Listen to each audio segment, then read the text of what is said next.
Hey everyone, Anthony Fantano here, the internet's sleepiest music nerd. I've been spending a lot of time here in front of this camera and this setup this week. And now I'm doing it again for another weekly track roundup where I'm going to go over my thoughts on a bunch of tracks, including some of those ones, yes, that have dropped over this past week, whether I loved them or hated them or felt somewhere in between. They are all linked down below so you can check them out for yourself. That is the preamble for the video. That's the point of this thing. That's what happens. Also linked down below, of course, is our Turntable Lab link. We get kickback from it if you use it to buy some records, some turntable stuff, some audio equipment, whatever. Helps out the channel. Greatly appreciated. Also helps us, of course, is our Patreon page. You can support us and get some extra bonus monthly content in the process at the same time. That's really great. And also shout out to our TND Streams page where you can catch a lot of clips of the live streams, be they clips of New Music Fridays, debates, song reactions, so on and so forth. Yeah, and of course, like all the recent Kendrick and Drake stuff going back and forth, that has recently been uploaded there too. And our Fantano Shorts page on YouTube too, where you can get all of our cool, awesome short form content stuff. My brain's not working. That we are going to hopefully get back into a rhythm with this week. Fingers crossed.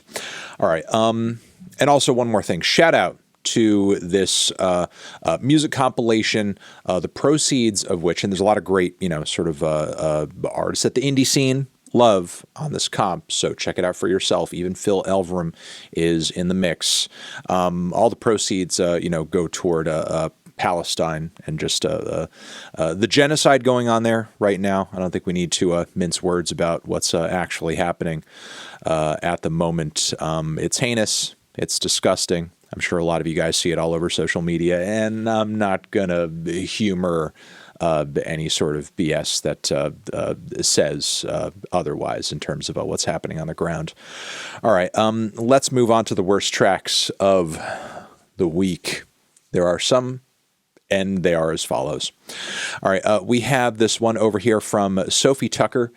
Throw Some Ass. Absolutely, positively annoying, not funny, not entertaining. Certainly trying to be. I've never heard a quote-unquote ass shaker that I just so much didn't want to shake ass to at all. Moving on from there, we have Julia Fox with, yes, that Julia Fox with Down the Drain. Would you believe me if I told you this song is trash and annoying and also has awful lyrics?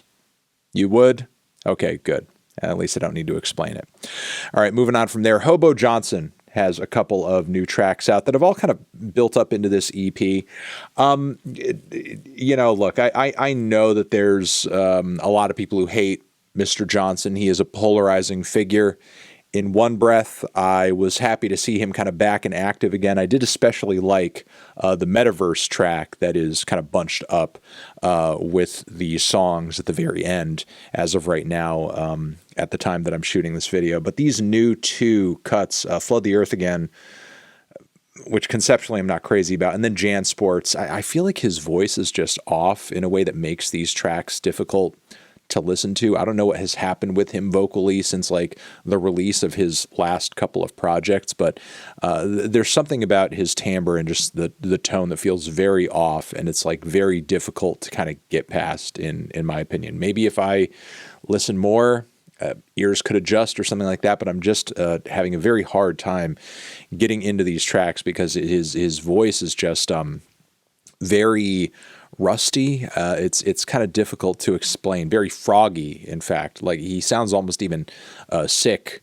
to a degree. I'm not entirely sure what's going on, but I just feel like it's not doing the songs justice. I'll say that.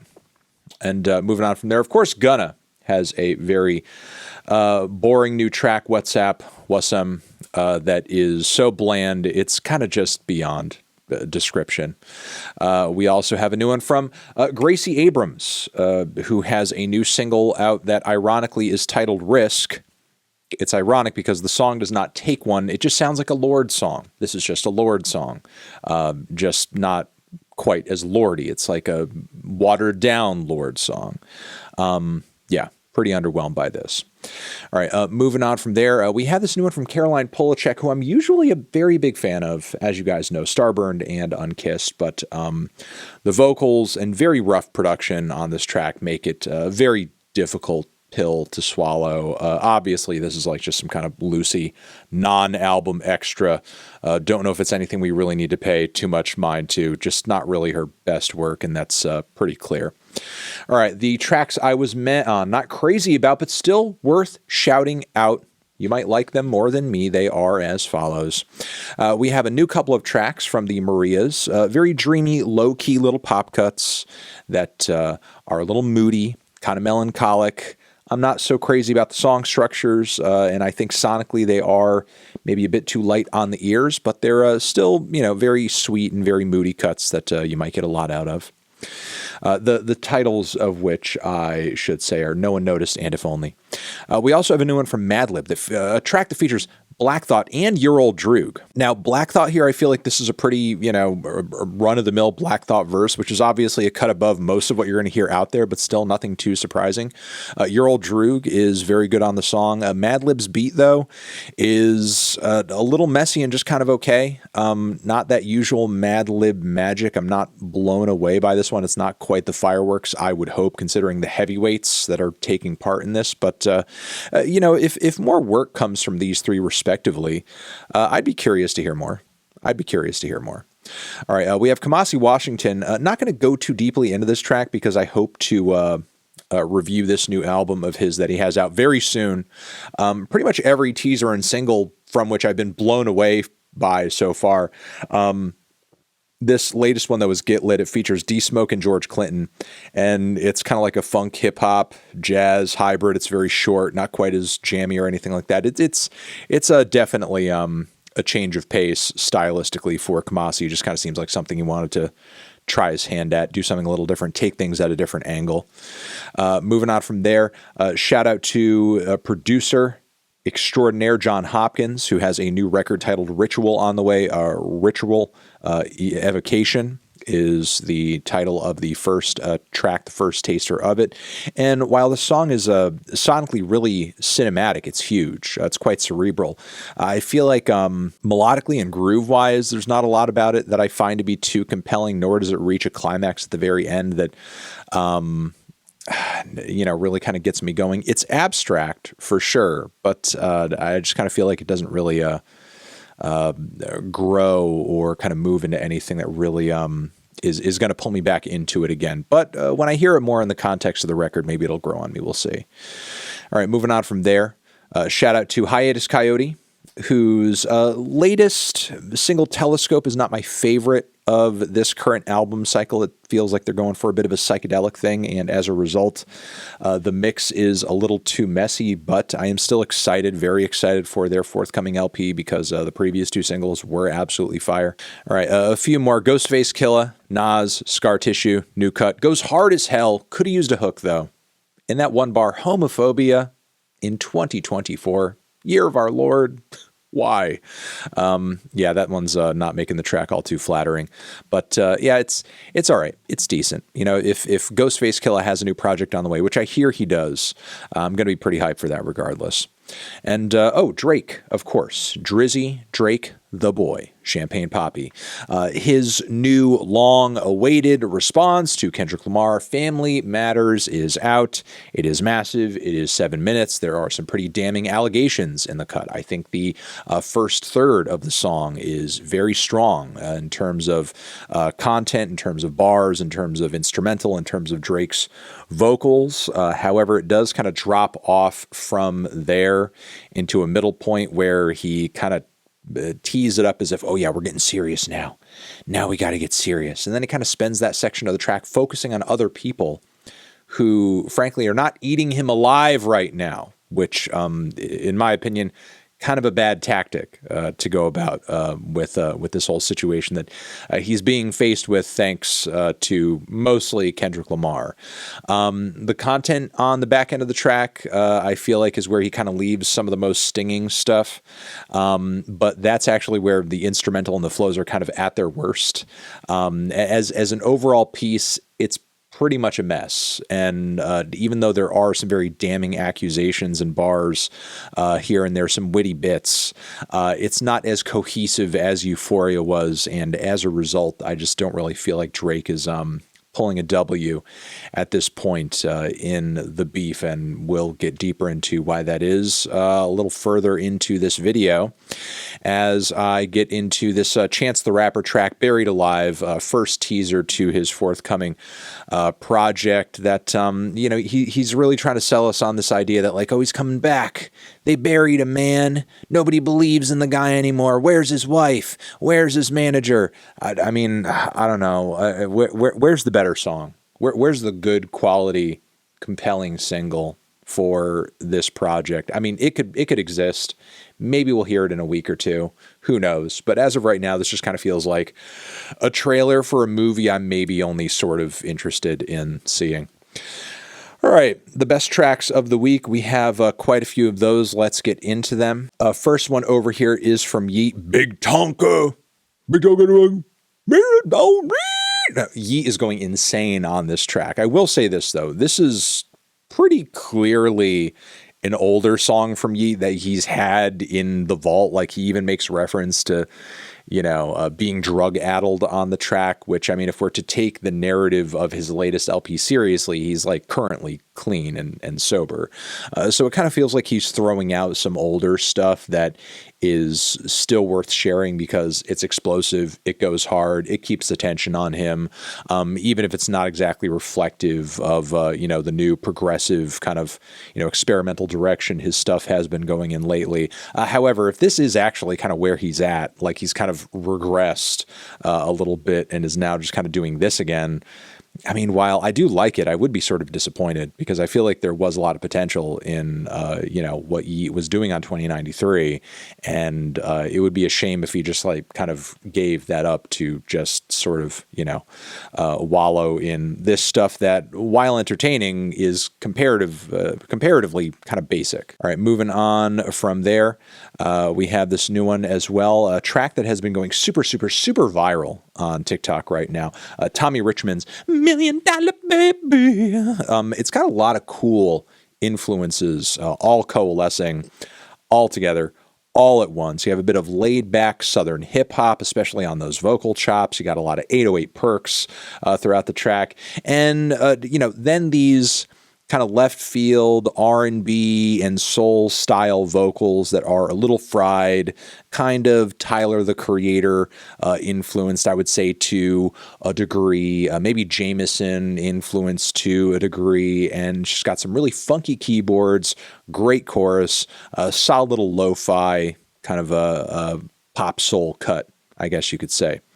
All right, moving on from there. Shout out to Rapsody, who has come through with this amazing love song, like a love song in the truest sense of the words. 3 a.m. featuring Erykah Badu. Great production, awesome verses from Rapsody. Awesome to see Erykah in the mix as well. Couple more from here.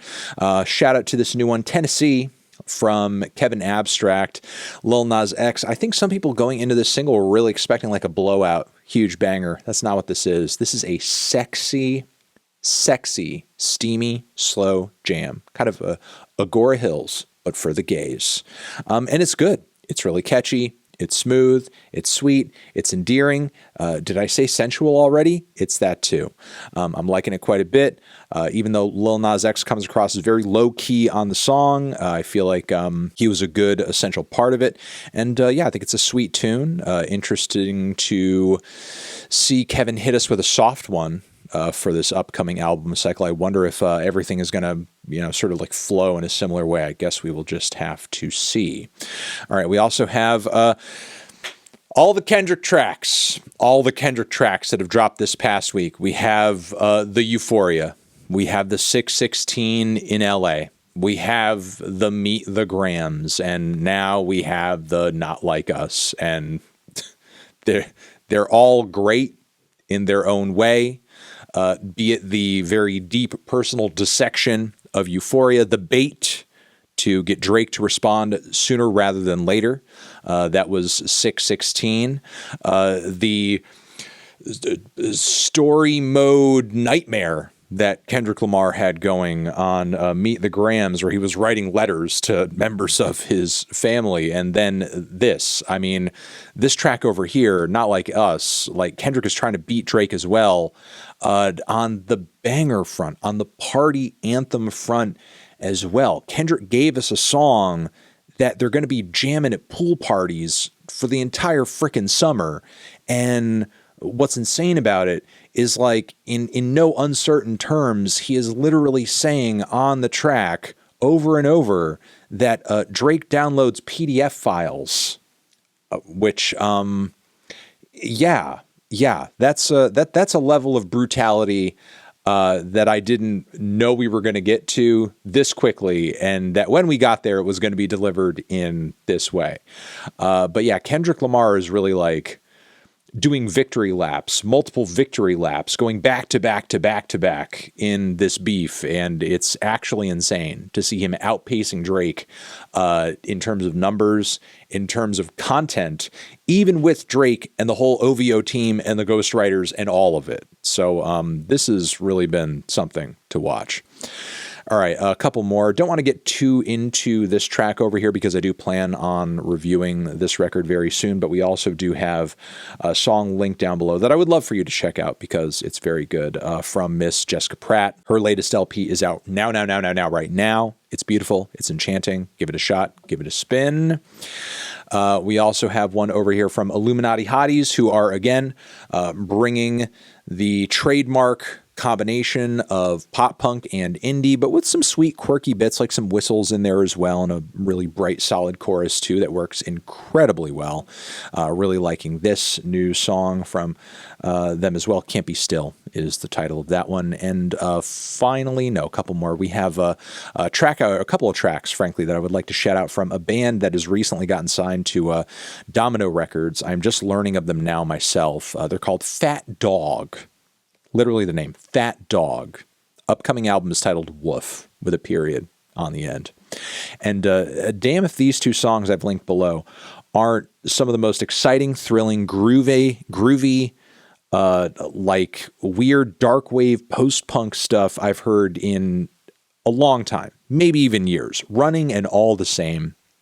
Title of the two songs below. They're fire, they're killer, they're amazing. I swear to you, at least one of them is going to blow your mind. Give them a spin. Give them a listen. Tell them Anthony Fantano sent you. And finally, a shout out to Coco Jones, who has come through with a really beautiful, glamorous ballad on here with a killer vocal performance. Killer vocal performance. Want to stress that. Here we go. Uh-oh is the title of the track. And yeah, it's just like some really awesome, mature, well-produced, classy R&B and soul combo. And again, I emphasize glamorous. It's especially that. But yeah, give this one a listen as well. It's absolutely gorgeous and goes down smooth too. All right, that is going to be it, everyone. That was the weekly track roundup. Hopefully you got some good recommendations out of this video. Love you. Hope you are well. Hope you're doing good. The world is an awful place right now. But, I hope that whatever bubble in it that you're existing in, I hope there's at least some peace there. Again, you're the best. I'll see you guys in the next video. Anthony Fantano, weekly tracks forever.